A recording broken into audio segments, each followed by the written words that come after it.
मैत्रेयः परिपप्रच्छ प्रणिपत्याभिवाद्य च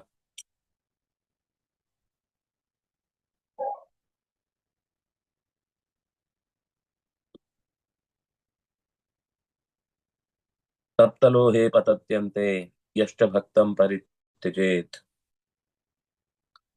राजन्यवैश्यः ताले तथैव गुरुतल्पकः तप्तकुण्डे ಸ್ವಸೃಗಾಮಿ ಹಂತಿ ರಾಜಭಟಾಶ್ರಯಃ ಅಂತ ಹಿಂದೆ ನಿರೂಪಣೆ ಮಾಡಿದ್ರು.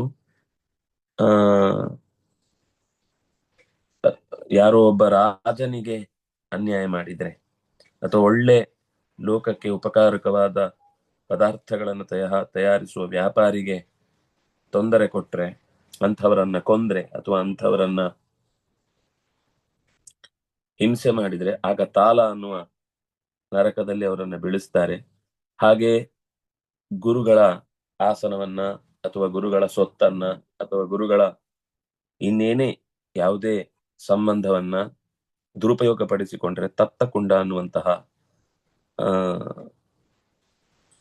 ನರಕದಲ್ಲಿ ಅವನಿಗೆ ಶಿಕ್ಷೆ ಕೊಡ್ತಾರೆ. ಅಷ್ಟೇ ಅಲ್ಲ, ಸ್ವಸೃಗಾಮಿ ತನ್ನ ತಂಗಿಯನ್ನೇ ಅವನು ದುರುಪಯೋಗ ಮಾಡಿಕೊಂಡ್ರೆ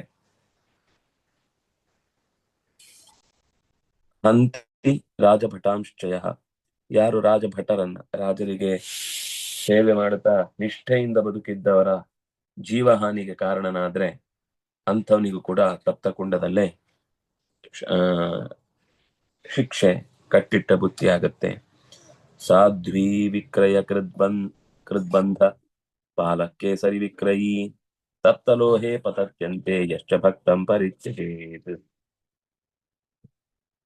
ಒಬ್ಬಳು ಸಜ್ಜನನಾದ ಹೆಣ್ಮಗಳನ್ನ ವ್ಯಾಪಾರ ಮಾಡಿದ್ರೆ, ಅವಳನ್ನ ಮಾರಾಟ ಮಾಡಿದ್ರೆ ಅಥವಾ ಕಾರಾಗೃಹದಲ್ಲಿ ರಕ್ಷಣೆ ಮಾಡಬೇಕಾದವ ಅಲ್ಲಿ ಇನ್ನಷ್ಟು ಅನ್ಯಾಯಕ್ಕೆ ಕಾರಣವಾಗುವಂತೆ ಅವರನ್ನ ಪ್ರಚೋದಿಸಿದ್ರೆ ಅಥವಾ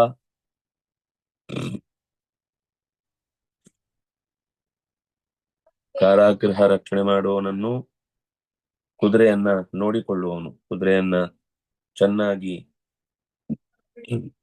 ಒಳ್ಳೆ ರೀತಿಯಿಂದ ವ್ಯವಹಾರ ಮಾಡಿ ಕುದುರಿಸುವವನು ಯಾರಿದ್ದಾನೆ ಮತ್ತು ತನ್ನನ್ನು ಯಾರು ತುಂಬಾ ನಂಬಿರ್ತಾನೆ ಅಂಥ ವ್ಯಕ್ತಿಯನ್ನ ಯಾರು ಕೈ ಚೆಲ್ತಾನೆ, ಇವರಿಷ್ಟು ಜನಕ್ಕೂ ಕೂಡ ತಪ್ತ ಲೋಹ, ಕಾಯಿಸಿದ ಲೋಹದ ನರಕದಲ್ಲಿ ಆತನನ್ನ ಮುಳುಗಿಸ್ತಾರೆ. ನೀರಾಗಿರುತ್ತೆ ಲೋಹ, ಆ ನೀರಾದ ಲೋಹದ ನಡುವೆ ಆತನನ್ನ ಎಸಿತಾರೆ. ಅಂದ್ರೆ ಕಾರಾಗೃಹ ರಕ್ಷಣೆ ಮಾಡುವಾಗ ಮಾಡಬೇಕಾದದ್ದೇನು, ಕೈದಿಗಳು ಇನ್ನೂ ಅಪರಾಧ ಆಗದಂತೆ ಅವರನ್ನ ಮನವೊಲಿಸಿ ಅವರಿಗೆ ಬೆಳಿಲಿಕ್ಕೆ ಅವಕಾಶ ಕೊಡ್ಬೇಕು. ಅವರನ್ನ ನೀನು ಇಲ್ಲಿ ಬಂದಾಗಿದೆ, ನೀನು ದುಷ್ಟ ಅಂತ ಅವನನ್ನ ಹಾಗೆ ಮರಳಿ ಆ ತಪ್ಪಿಗೆ ಅವನನ್ನ ತಿದ್ದಿಕೊಳ್ಳಲಿಕ್ಕೆ ಆಗದ ರೀತಿಯಲ್ಲಿ ಅವನನ್ನು ಬಂಧಿಸಿ ಅಥವಾ ಹಿಂಸಿಸಿ ಚಿತ್ರಹಿಂಸೆ ಕೊಟ್ಟು ಚುಚ್ಚಿ ಮಾತನಾಡಿದ್ದಾದ್ರೆ ಅಂಥವನಿಗೆ ಅನಾನುಕೂಲ ಉಂಟಾಗುವಂತಹ ತಪ್ತಲೋಹದಲ್ಲಿ ಹಿಂಸಿಸ್ತಾರೆ. ಕೇಸರಿ ಅಂದ್ರೆ ಸಿಂಹವನ್ನ ಮಾರಾಟ ಮಾಡುವವನು ಅಂತ ಒಂದು ಅರ್ಥ ಇದೆ. ಒಟ್ಟು ಪ್ರಾಣಿಗಳು ಅಂತ ಒಟ್ಟು ತಾತ್ಪರ್ಯ ತಗೊಳ್ಬಹುದು. ಕಾಡು ಪ್ರಾಣಿಗಳನ್ನು ಯಾವತ್ತೂ ಕೂಡ ಮಾರಾಟ ಮಾಡುವಂತದ್ದಲ್ಲ. ಅವುಗಳು ಸಿಕ್ಕಿದ್ರು ಕೂಡ ಮತ್ತೆ ವಾಪಸ್ ಕಾಡಿಗೆ ಬಿಡಬೇಕು ಅಂತಿರುದು. ಆದ್ರೆ ಅದನ್ನು ವಿಕ್ರಯ ಮಾಡ್ತಾನೆ ಅಂದ್ರೆ ಅವನಿಗೆ ದೋಷ ಇದೆ ಅಂತ ಅರ್ಥ. ಸ್ನುಷಾಂ ಸುತಾಂ ಚಾಪಿ ಗತ್ವಾ ಮಹಾಜ್ವಾಲೆ ನಿಪಾತ್ಯತೆ ಅವಮಂತ ಗುರುಣಾಂ ಯೋ ಯಶ್ಚಕ್ರೋಷ್ಟ ನರಾಧಮಃ. ಸೊಸೆಯನ್ನು ಮಗಳನ್ನು ಯಾರು ಭೋಗಕ್ಕಾಗಿ ಬಳಸಿಕೊಳ್ತಾನೋ ಅಂಥವನು ಬೆಂಕಿಯ ಕೆನ್ನಾಲಿಗೆ ಇರುವ ಅತ್ಯಂತ ದೊಡ್ಡದಾದ ಬಿಸಿಯಲ್ಲಿ ಆತನನ್ನ ಬೀಳಿಸಲಾಗುತ್ತೆ. ಗುರುಗಳನ್ನ ಯಾರು ಅವರ ಗುಣಗಳನ್ನ ಗ್ರಹಿಸದೆ ಅವಮಾನ ಮಾಡ್ತಾನೋ, ಅವರಿಗಿರುವ ಸ್ಥಾನವನ್ನ ದುರುಪಯೋಗ ಪಡಿಸಿಕೊಂಡು ಅಥವಾ ಅವರ ಮೇಲೆ ಜಿದ್ದು ಸಾಧಿಸಿದ್ರೆ ಆವಾಗ ಅವನು ಕ್ರೋಷ್ಟ ಅನ್ನುವ ನರಕದಲ್ಲಿ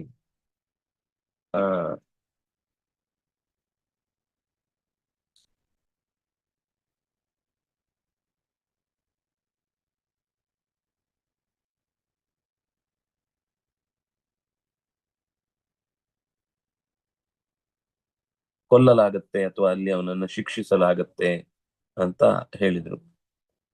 ಒಂದು ನಿಮಿಷ. ಹ್ಮ್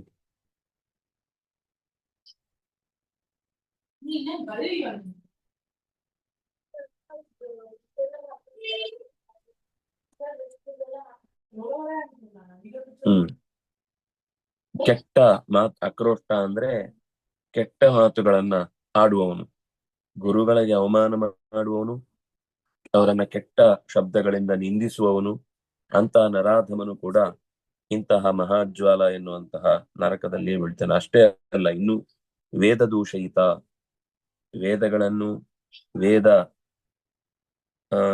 ವೇದದ ಮಾತುಗಳನ್ನ ಅನುಸರಿಸಿ ಹೊರಟಂತಹ ಶಾಸ್ತ್ರದ ಕೃತಿಗಳನ್ನು ಯಾರು ದೂಷಿಸುವುದು ಅಂದ್ರೆ ಎರಡು ರೀತಿ.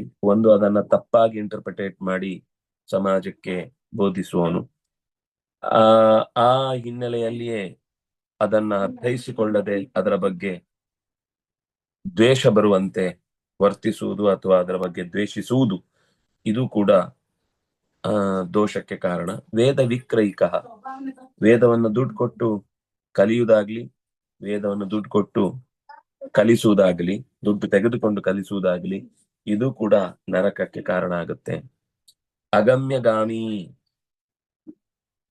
ಯಾರು ಆ ಸ್ವೀಕರಿಸ್ಲಿಕ್ಕೆ ಅರ್ಹರಲ್ಲವೋ ಅಂಥವರನ್ನ ಒತ್ತಾಯ ಮಾಡಿ ತನಗೆ ಬೇಕಾದಂತೆ ಅವರನ್ನ ಭೋಗಿಸುವುದು ಅಥವಾ ಅವರನ್ನ ಅನ್ಯಾಯದಿಂದ ಅವರ ಸ್ಥಾನದಿಂದ ಅವರನ್ನ ಚ್ಯುತಿಗೊಳಿಸುವುದು ಇತ್ಯಾದಿ ಲವಣ ಅನ್ನುವಂತಹ ನರಕದಲ್ಲಿ ಅವರಿಗೆ ಭೋಗದ ಶಿಕ್ಷೆಯನ್ನು ಅಂದ್ರೆ ನೋವಿನ ಶಿಕ್ಷೆಯನ್ನು ಅವನು ಅನುಭವಿಸಬೇಕಾಗತ್ತೆ. ಚೋರೆ ವಿಲೋಹೆ ಪತತಿ ಮರ್ಯಾದಾ ದೂಷಕಸ್ತಥಾ, ಕಳ್ಳತನ ಅಥವಾ ಯಾವ್ದಾದ್ರೂ ಒಂದು ನಿಯಮವನ್ನ ಉಲ್ಲಂಘನೆ ಮಾಡಿದ್ರೆ, ಮರ್ಯಾದಾ ಅಂದ್ರೆ ಒಂದು ಸೀಮೆ, ಕಳ್ಳತನ ಮತ್ತು ಹಾಕಿದ ರಾಜ ಮನೆತನದ ನಿಯಮ ಅಥವಾ ಯಾವುದೇ ಒಂದು ಕಾನೂನು, ಅಂದ್ರೆ ಸಮಾಜಕ್ಕೆ ಕ್ಷೇಮವಾಗಬೇಕು ಅಂತ ಮಾಡಿದ ಕಾನೂನು, ಇದನ್ನು ಯಾರು ಉಲ್ಲಂಘನೆ ಮಾಡ್ತಾನೋ ಅವನು ಕೂಡ ವಿಲೋಹಿತ ಅನ್ನುವ ನರಕದಲ್ಲಿ ಬೀಳ್ತಾನೆ. ಅದರ ವಿವರಣೆ ಏನು ಅಂತ ಎಲ್ಲ ಕಡೆ ಸ್ಪಷ್ಟ ಇಲ್ಲ. ದೇವದ್ವಿಜ ಪಿತೃದ್ವೇಷ್ಟ ರತ್ನದೋಷಯಿತ ಚಯ ಸ್ವಯಾತಿ ಕ್ರಮಿ ಭಕ್ಷೇ ವೈ ಕ್ರಮೀಶೇವ್ ಚ ದುರಿಷ್ಟಕೃತ್.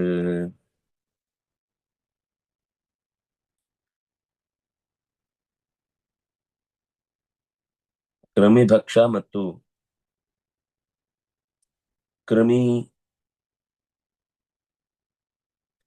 ಕ್ರಮೀಶ ಅನ್ನುವಂತಹ ಎರಡು ನರಕಗಳಿವೆ. ದೇವತೆಗಳನ್ನು, ದ್ವಿಜರನ್ನು, ಪಿತೃಗಳನ್ನು. ದೇವತೆಗಳು ಅಂತಂದ್ರೆ ಭಗವಂತನ ಪರಿವಾರದಲ್ಲಿರುವ ಯಾವುದೇ ಒಬ್ಬ ವ್ಯಕ್ತಿಯನ್ನಾದ್ರೂ ಸರಿ. ದ್ವಿಜ ಅಂದ್ರೆ ಯಾರೇ ಒಬ್ಬ ಬ್ರಾಹ್ಮಣನನ್ನಾದ್ರೂ ಸರಿ.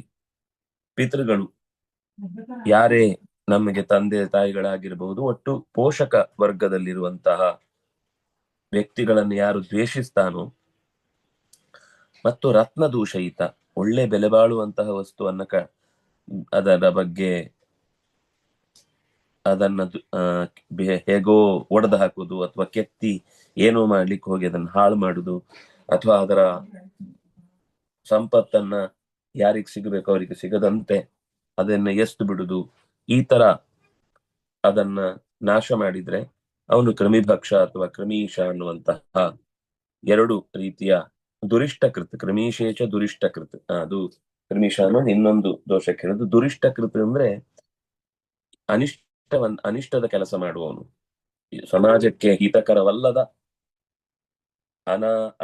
ಅನಾಗರಿಕರು ವರ್ತಿಸುವ, ಎಲ್ಲ ಗೊತ್ತಿದ್ದು ಕೂಡ ಅನಾಗರಿಕರಂತೆ ವರ್ತಿಸುವ ವ್ಯಕ್ತಿಗೆ ಕ್ರಮೀಶ ಅನ್ನುವ ನರಕ ಇದೆ ಅಂತ. ಪಿತೃದೇವಾತಿಥೀಂ ತ್ಯಕ್ತ್ವಾ ಪರ್ಯಶ್ನಾತಿ ನರಾಧಮಃ ಲಾಲಾಭಕ್ಷೇ ಚ ಯಾತ್ಯುಗ್ರೇ ಶರಕರ್ತಾ ಚ ವೇದಕೆ.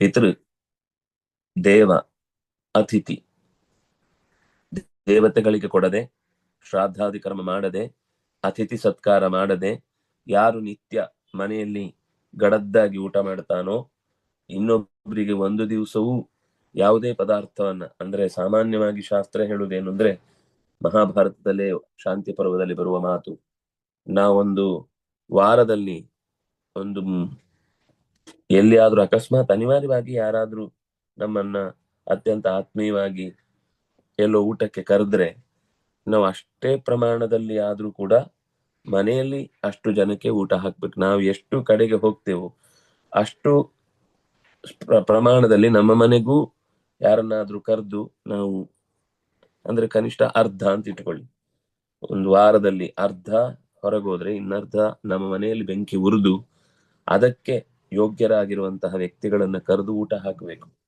ಅದು ಹಾಕದೆ ಹೋದ್ರೆ ಅದು ಆತಿಥ್ಯದ ಲೋಪ. ಇಂಥವನು ಇನ್ನೊಬ್ರಿಗೆ ಅಡಿಗೆ ಹಾಕದೆ ತಾನು ಮಾತ್ರ ಮನೆಯಲ್ಲಿ ಊಟ ಮಾಡ್ತಾನೆ ಅಂತ ಆದ್ರೆ ಪರಿಯಷ್ಟ್ನಾತಿ, ದೇವತೆಗಳಿಗೆ ನಿವೇದಿಸುವುದಿಲ್ಲ, ಪಿತೃಗಳಿಗೆ ಅದರ ಭಾಗವನ್ನು ಸಮರ್ಪಿಸುವುದಿಲ್ಲ, ಜೊತೆಗೆ ಅತಿಥಿಗಳಿಗೂ ಕರೆದು ಊಟ ಹಾಕುವಂತಹ ಸ್ವಭಾವ ಇಲ್ಲ. ಮನೆಯಲ್ಲಿ ಒಬ್ರು ಹೊರಗಿನವ್ರು ಯಾರು ಊಟ ಮಾಡಲ್ಲ, ಎಲ್ಲ ಇವರೇ 24 ಗಂಟೆ ಯಾವಾಗ ನೋಡಿದ್ರು ತೆಗಿ ತಿನ್ನು ಅಂತ ಮಾಡ್ತಾ ಇದ್ರೆ ಆ ಮನುಷ್ಯನಿಗೆ ಲಾಲಾಭಕ್ಷ ಅನ್ನುವಂತಹ ಉಗ್ರವಾದ ನರಕದಲ್ಲಿ ಅವನನ್ನ ಶಿಕ್ಷಿಸ್ತಾರೆ. ಇನ್ನು ಯಾರು ಆಯುಧಗಳನ್ನೇ ಬಿಸ್ನೆಸ್ ಆಗಿ ಮಾಡ್ಕೊಳ್ತಾನೋ, ಶರಕರ್ತ ಅಂತಂದ್ರೆ ಆಯುಧದ ಬಿಸ್ನೆಸ್ ಮಾಡುವವನು, ಅದರಿಂದ ಏನಾಗುತ್ತೆ ಹೇಳಿ? ಆಯುಧದ ಬಿಸ್ನೆಸ್ ಮಾಡೋದ್ರಿಂದ ಅವರು ಇನ್ನಷ್ಟು ವೈಲೆನ್ಸ್ಗೆ ಕಾರಣ ಆಗ್ತಾರೆ. ಈಗ ರಕ್ಷಣೆಗೋಸ್ಕರ ಆಯುಧವನ್ನ ತಯಾರಿಸಿಕೊಳ್ಳುವುದು ಅವ್ರವ್ರಿಗೆ ಏನ್ ಬೇಕೋ ಅದನ್ನ ಮಾಡ್ಕೊಳ್ತಾರೆ, ಅದು ಬೇರೆ. ಆದ್ರೆ ಇವತ್ತು ಅದೇ ಒಂದು ದೊಡ್ಡ ಹಂಗಾಮ ಆಗಿ ಬಿಟ್ಟಿದೆ. ಅದು ಖರ್ಚಾಗುದಿಲ್ಲ ಅಂತ ದೊಡ್ಡ ದೇಶಗಳು ಸಣ್ಣ ದೇಶಗಳ ನಡುವೆ ಜಗಳಕ್ಕೆ ಕಾರಣ ಆಗುವಂತಹ ಕಿಟ್ಲೆ ಮಾಡಿ ಅವುಗಳು ಪರಸ್ಪರ ಹೊಡೆದಾಡಿಕೊಳ್ಳುವಾಗ ತಾನು ಆಯುಧವನ್ನ ಮಾರಿ ಬದುಕ್ತಾ ಇದೆ. ಅಂತಹ ಶರ ಸಂಪತ್ತನ್ನ, ಅಂದ್ರೆ ಆ ಆಯುಧಗಳನ್ನೇ ವ್ಯಾಪಾರಕ್ಕಾಗಿ ಯಾರು ಬಳಸ್ತಾನೋ ಅವನು ವೇದಕ. ವೇದಕ ಅಂದ್ರೆ ಅವನ ಚರ್ಮ ಆಯುಧದಿಂದ ಸೀಳಿ ಸೀಳಿ ಸೀಳಿ ನೆತ್ತರು ಬರುವ ಹಾಗೇನೆ ಅದಕ್ಕೆ ಮತ್ತಷ್ಟು ಎಣ್ಣೆ ಉಪ್ಪುಗಳನ್ನು ಸುರಿದು ಅವನನ್ನ ಹಿಂಸಿಸ್ತಾರೆ. ಕರೋತಿ ಕರ್ಣಿನೋ ಯಶ್ಚ ಖಡ್ಗಾದಿ ನರಹ ಪ್ರಯಾಂತೇತೆ ವಿಶಸನೆ ನರಕೆ ದಾರುಣೆ.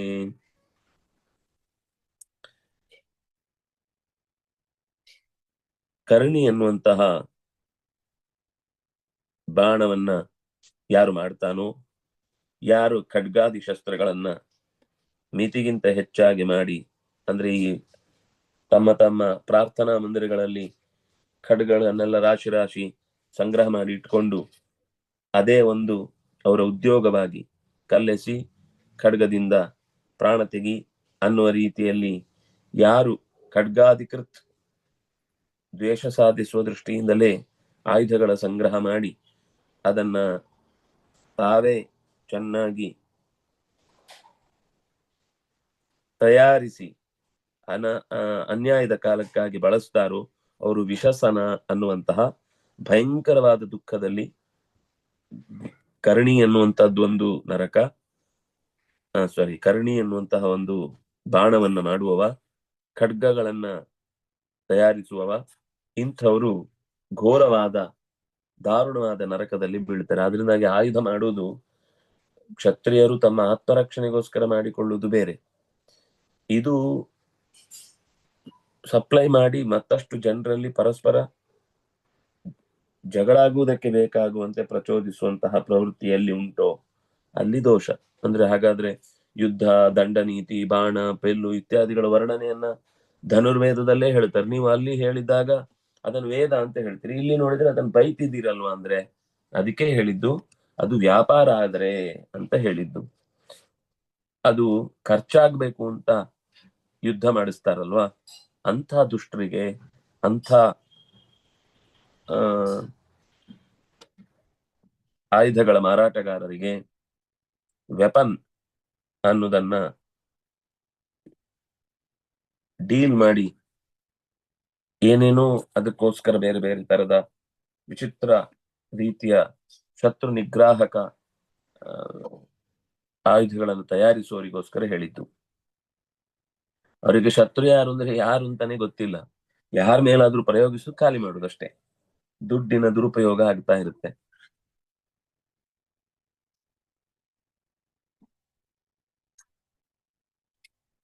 ಮುಂದೆ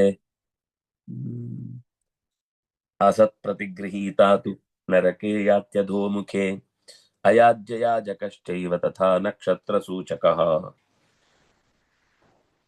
ದುಷ್ಟರನ್ನ ಅತ್ಯಂತ ಹತ್ತಿರದ ಆತ್ಮೀಯನಂತೆ ಪರಿಗ್ರಹಿಸಿದ್ರೆ ಅವನಿಗೆನೆ ಎರಡು ಮೂರು ಅರ್ಥದಲ್ಲಿ ಈ ಶಬ್ದ ಇದೆ. ಅಸತ್ ಪ್ರತಿಗ್ರಹ ಅಂದ್ರೆ ಕೆಟ್ಟ ಉಪಾಯದಿಂದ ದುಡ್ಡನ್ನ ಸಂಪಾದಿಸುವುದು, ಬಿಗ್ ಮನಿ, ಫಾಸ್ಟ್ ಮನಿ, ಈಸಿ ಮನಿ ಅಂತ ಜನರನ್ನ ಜಾಹೀರಾತುಗಳ ಮೂಲಕ ಸುಳ್ಳೆ ಹೇಳಿ ಎಳೆದಾಡುವಂತಹ ಮಂದಿ ಯಾರಿದ್ದಾರೋ ಆ ಆಡ್ಲಾಬ್ನವರಿಗೆ ಕಟ್ಟಿಟ್ಟ ಬುತ್ತಿ ಅಧೋಮುಖ ಅನ್ನುವಂತಹ ಒಂದು ನರಕ. ಅಂದ್ರೆ ನೀವು ಪ್ರಾಮಾಣಿಕವಾದ ಅದರ ಗುಣಧರ್ಮವನ್ನು ಹೇಳಿ ಜನರಿಗೆ ಮಾರಾಟ ಮಾಡಿದ್ರೆ ತಪ್ಪಿಲ್ಲ. 100ಕ್ಕೆ 100 ಪಟ್ಟು ಜರ್ಮ್ಸ್ ಹಾಳಾಗುತ್ತೆ, ನಾಶ ಆಗುತ್ತೆ ಅಂತ ಹೇಳಿ ಆ ಚಿತ್ರದಲ್ಲಿ ಮಾತ್ರ ಒಂದು ಸಣ್ಣ ಜರ್ಮ್ಸ್ ಅನ್ನು ಜಾರುವಂತೆ ತೋರಿಸಿ ನಿಮಗೆ ಯಾವತ್ತು ಜೀವನದಲ್ಲಿ ಇದಕ್ಕಿಂತ ಹೆಚ್ಚಿನ ಯಾವುದೇ ರೋಗ ನಿರೋಧಕವಾದ ವಸ್ತುಗಳಿಲ್ಲ ಅಂತ ತೋರಿಸುವಂತಹ ಏನೆಲ್ಲ, ಇದು ಒಂದು ಅಂತಲ್ಲ, ಯಾವುದೇ ಅಥವಾ ಕೆಟ್ಟ ದುಡ್ಡಿನಿಂದ ವಸ್ತುವನ್ನ ಕೊಂಡುಕೊಳ್ಳುವುದಿರ್ಬೋದು, ಕೆಟ್ಟ ವ್ಯಕ್ತಿಯನ್ನ ಬಳಸಿಕೊಂಡು ತಮಗೆ ಬೇಕಾದ ಕಾರ್ಯವನ್ನ ಸಿದ್ಧಿ ಮಾಡಿಕೊಳ್ಳುವುದಿರ್ಬೋದು, ಇದು ಅಸತ್ ಪ್ರತಿಗೃಹೀತ ಅಂತ ಅರ್ಥ. ಅಸತ್ ಅಂದ್ರೆ ಕೆಟ್ಟ ವಸ್ತು ಇರ್ಬೋದು, ಕೆಟ್ಟ ವ್ಯಕ್ತಿ ಇರ್ಬೋದು, ಕೆಟ್ಟ ಐಡಿಯಾಗಳಿರ್ಬೋದು, ಕೆಟ್ಟ ದುಡ್ಡು ಇರ್ಬೋದು. ಇದರಿಂದ ಏನೆಲ್ಲ ನಾವು ನಮ್ಗೆ ಬೇಕಾದನ್ನ ಪ್ರತಿಗ್ರಹಣ ಮಾಡ್ತೇವೆ, ಇದು ಅಧೋಮುಖ ಅಂದ್ರೆ ತಲೆ ಕೆಳಗೆ ಮಾಡಿ ಆಳದ ನೆಲಕ್ಕೆ ಒಂದೇ ಸರ್ತಿಗೆ ಬೆಟ್ಟದಿಂದ ತಳ್ತಾರೆ. ತಲೆಗೆ ಬಡಿಯತ್ತೆ, ಹೊಡಿಯತ್ತೆ, ಕೈಕಾಲು ಜರ್ಜರಿತವಾಗುತ್ತೆ, ಸೀಳ್ಕೊಳ್ಳುತ್ತೆ, ಏನಾದ್ರೂ ಸಾಯಲ್ಲ. ಮತ್ತೆ ಸ್ವಲ್ಪ ಹೊತ್ತು ಗುಣ ಅಂದ್ರೆ ಮತ್ತೆ ಮೇಲಿಂದ ಕೆಳಕ್ಕೆ ಎಸೆಯುವುದು ಅಂತ ಈ ತರ ಏನೋ ಒಂದು ನರಕದ ಸ್ವರೂಪದಲ್ಲಿ ಆತನನ್ನ ಹಿಂಸಿಸ್ತಾರೆ. ಇನ್ನು ಅಯಾಜ್ಯ ಯಾಜಕ, ಯಾರು ಯಾಗ ಮಾಡ್ಲಿಕ್ಕೆ ಯೋಗ್ಯನೇ ಅಲ್ವೋ, ಯಾವುದು ಯಾಗದ ಸ್ವರೂಪವೇ ಅಲ್ವೋ, ಅದು ಯಾಗವೇ ಅಲ್ಲ, ಇವರಿಗೇನೋ ಇಷ್ಟ ಆಯ್ತು ಅಂತ ಶಾಸ್ತ್ರದಲ್ಲಿ ಹೇಳದೇ ಇರುವಂತಹ ಏನೇನೋ ಮಂತ್ರಗಳಿಂದ, ಏನೇನೋ ತಂತ್ರಗಳಿಂದ, ಏನೇನೋ ಪದಾರ್ಥಗಳಿಂದ ಯಾವ್ದಾವುದೋ ರೀತಿಯಲ್ಲಿ ಯಾಗ ಮಾಡಬಾರದು ಆ ರೀತಿಯೆಲ್ಲ ಯಾಗ ಮಾಡಿದವನಿಗೆ ನಕ್ಷತ್ರ ಸೂಚಕ ಅನ್ನುವಂತಹ ಒಂದು ನರಕದಲ್ಲಿ ಆತನನ್ನ ಮುಳುಗಿಸ್ತಾರೆ.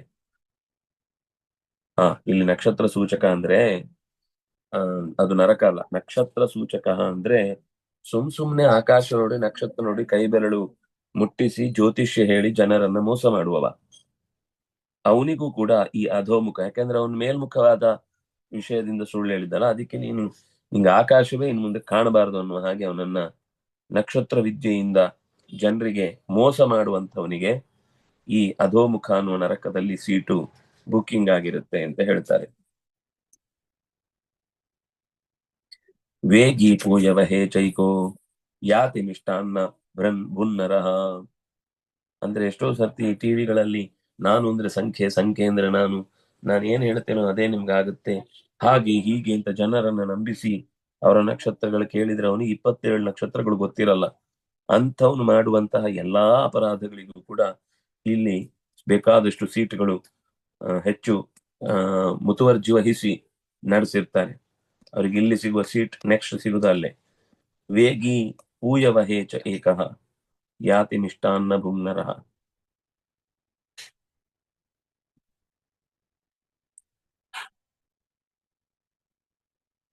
ಪೂಯವಹ ಅನ್ನುವ ನರಕದಲ್ಲಿ ಒಬ್ಬ, ಪೂಯ ಅಂದ್ರೆ ಗಲೀಜು ಅಂತ ಅರ್ಥ, ಗಲೀಜೆ ರಾಶಿಯಾಗಿರುವಂತಹ ಜಾಗದಲ್ಲಿ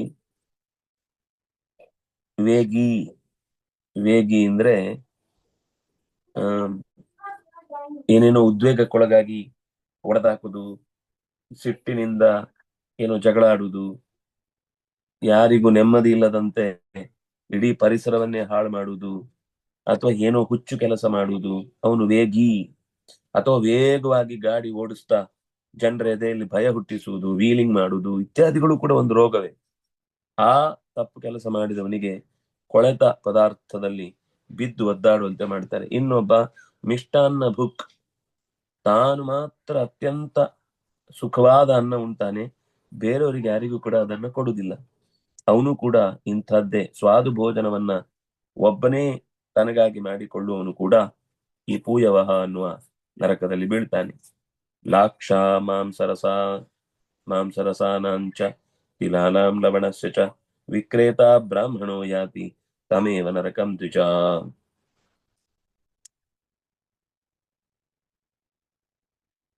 ಲಾಕ್ಷ ಅಂದ್ರೆ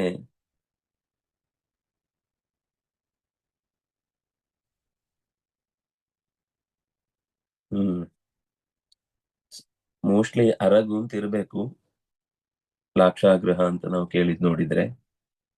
ಆಮೇಲೆ ಮಾಂಸವನ್ನು ಅವನು ಖರೀದಿ ಮಾಡಿ ತಿಂತಾನೆ ಅಂದ್ರೆ, ಅಥವಾ ಒಟ್ಟು ಅದನ್ನ ಉಪಯೋಗಿಸುವವನು, ಮಾರಾಟ ಮಾಡುವುದು, ವಿಕ್ರೇತ ಅಂದ್ರೆ ಮಾರಾಟ ಮಾಡುವುದು, ಅರಗನ್ನ ಮಾರಾಟ ಮಾಡುವುದು, ಮಾಂಸವನ್ನ ಮಾರಾಟ ಮಾಡುವುದು, ಆಮೇಲೆ ಧಾತುಗಳು, ಲೋಹ ಅಂದ್ರೆ ಮತ್ತೆ ಅದು ಆಯುಧಗಳಿಗೆ ಬಳಕೆ ಆಗುತ್ತೆ ಅನ್ನೋ ದೃಷ್ಟಿಯಿಂದ ಲೋಹಗಳನ್ನು ಮಾರಾಟ ಮಾಡುದು, ಎಳ್ಳನ್ನ ಮಾರಾಟ ಮಾಡುದು, ಉಪ್ಪನ್ನ ಮಾರಾಟ ಮಾಡುದು, ಯಾರೆಲ್ಲ ಇದ್ದಾರೋ ಅವರು ಕೂಡ ಹಿಂದೆ ಹೇಳಿದ ಪೂಯವಹ ಅನ್ನುವಂತಹ ತಮೇವ ನರಕಂ ಯಾತಿ, ಅದೇ ನರಕವನ್ನು ಅವರು ಕೂಡ ಸೇರ್ಕೊಳ್ತಾರೆ ಅಂತ ಹೀಗೆ ಅನೇಕ ಮುಖಗಳಲ್ಲಿ ಆ ವಿಷಯದ ವಿಸ್ತಾರದ ಚಿಂತನೆಯನ್ನು ಈ ಪದ್ಯಗಳಲ್ಲಿ ಮಾಡಿದ್ದಾರೆ.